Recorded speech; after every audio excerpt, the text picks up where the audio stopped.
Il y a beaucoup de chiffres, mais c'est une prospective qui est très intéressante. En 1800, la population mondiale était de 1 milliard d'habitants. Il a fallu attendre 1927 pour atteindre le 2e milliard, donc 127 ans après. En 1960, 3e milliard. Et aujourd'hui, en 2005, donc 45 ans après, le chiffre a doublé et le monde compte 6 milliards et demi d'habitants. Notre planète aura 9 milliards d'habitants en 2050 et ce chiffre va se stabiliser autour de 10 milliards au début du 22e siècle. Alors comment explique-t-on ces variations? D'abord, cette très forte croissance de la population au XXe siècle s'explique par les progrès de la médecine et l'élévation générale du niveau de vie qui ont provoqué une baisse de la mortalité. Et cette croissance est elle-même dans une phase de ralentissement à cause de l'éducation et de la limitation volontaire des naissances qui provoquent à leur tour une baisse de la natalité dans le monde. La première évolution à prévoir, on va avoir une autre répartition des populations sur la Terre d'ici 2050. Dans les pays dits développés, Amérique du Nord, Union européenne, Japon, Australie, la population va rester autour de 1 milliard.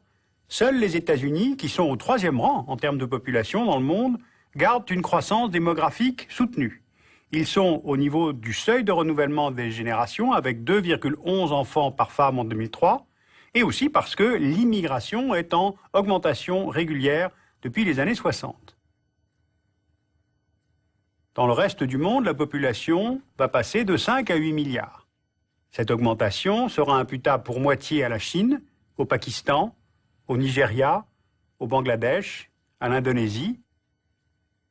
Et c'est l'Inde qui va devenir en 2030 le pays le plus peuplé au monde, passant ainsi devant la Chine, qui pratique depuis 1971 la politique de l'enfant unique.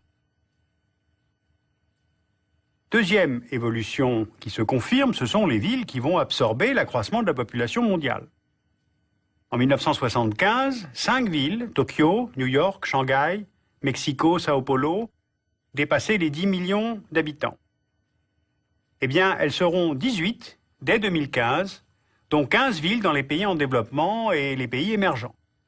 Tokyo restera la plus grande agglomération du monde avec 27 millions d'habitants, suivi par Dhaka au Bangladesh, Mumbai et Delhi en Inde, Sao Paulo au Brésil et Mexico, qui toutes devraient avoir plus de 20 millions d'habitants.